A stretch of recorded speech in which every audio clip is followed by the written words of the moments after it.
بسم الله الرحمن الرحيم. As-Sa'di rahimahullahu ta'ala mengatakan, jangan kaum itu melakukan perendahan terhadap kaum yang lain dengan ucapan, dengan perbuatan yang menunjukkan pelecehan terhadap saudaranya semuslim. Karena perbuatan ini adalah haram.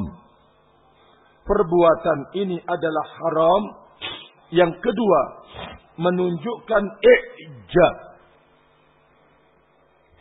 Menunjukkan ada sifat ujub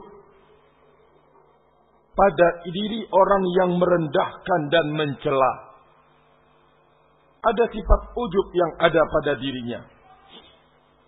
Karena bisa jadi orang yang dicela dan direndahkan itu lebih baik dari yang mencela.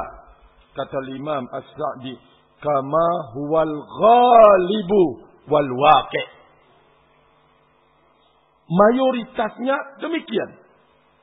Orang yang dicela itu lebih baik dari orang yang mencela. Waqi', kenyataannya demikian. Orang yang direndahkan itu lebih baik daripada orang yang merendahkan. Ini kenyataan. Ini hukum aghlabiyah. Mayoritasnya demikian, barakallahu fikum.